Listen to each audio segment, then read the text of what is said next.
Welcome back to Breakaway, everyone. We are now at 916 Branch Street at the Basset Center. And the Basset Center is a transitional housing facility for families who are transitioning from homelessness into a life of self-sufficiency and wholeness.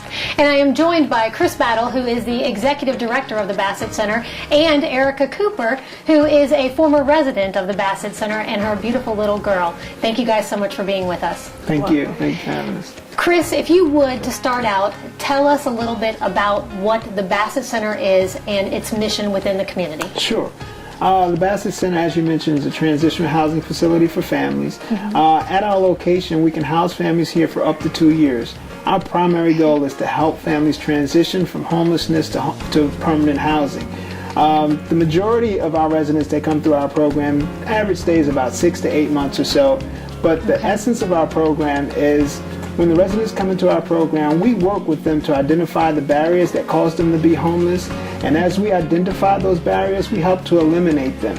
Barriers could be poor money management, could be decision making, could be past utility bills or rent or what have you. But our goal is to provide the tools to our families so that they can be successful at transitioning out. Those tools are essential to what we do. We can't do everything for our families, but what I often say is if we provided the proper opportunities for our residents, and if they take advantage of it, success is inevitable. And that's really what the Basset Center is about. So, Chris, you really are more than just a housing facility. You offer a wide array of different services, correct? We do. What a lot of people aren't aware is that the Basset Center actually is a resource center for this community.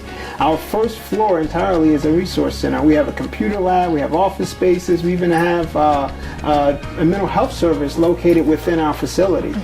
So we like to offer these things to the community, even to the residents as well. Primarily, first and foremost, to our residents. But we are a safe haven for the community. For the past 8 years, we have a senior citizen breakfast that we run from this location every Friday morning from 8 a.m. till 10 a.m. And I saw that on your website, yes, where you really reach out to the community in many ways through marketing and through brochures and church information, and just you allow them to basically utilize this facility as a resource. That is correct. And that's what we were intended to do when we first came to this community, because this community has been great in welcoming us here. We opened our doors back in August of 2001. We've had 0 acts of vandalism. The community has welcomed us, so we want to make our facility available to them as well. But our main focus is providing shelter to the homeless families that come through our program. And about how many families can you have here at one time? We can have 12 families at any given time. Last year we served 32 families, and since our inception we've served over 300 homeless families in our facility. Wow. And it is really for families that are very serious about making that transition. And I know our show reaches across different parts of North Carolina, and you have people coming from all over to this facility, correct? We do. Our residents have to be referred from a referring agency. So we've had referrals from Virginia, Wake County, different counties in North Carolina, but primarily 90% of our residents do come from Edgecombe and Nash counties, but we are accepting and have accepted residents from different locations. That is great.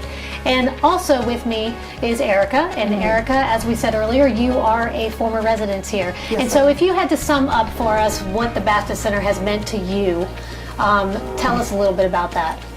I would say you have to be willing to come in with the program and follow up on the resources that they give us, or that they gave me at the time, and trust in God. And you are an example of what happens if you really come in and you have that degree of willingness and you take the steps that are laid out before you. And it's my understanding that you are in the process of buying your own home now. And how did you go about doing that? You had fun? Savings.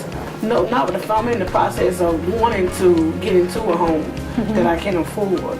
So I will say that's what I'm aiming to. But at the same time, it comes from learning how to be responsible with the program that I was in and budgeting.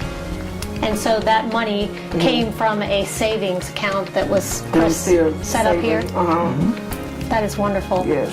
Well, it is certainly a pleasure for you to be with us. And Chris, we thank you so much for joining us as well. Thank you for having us. And if you would like more information about this wonderful organization, or if you too would like to get involved, you can visit our website or you can visit their website at unitedcommunityministries.org. Thanks so much. Stay tuned. We'll be right back.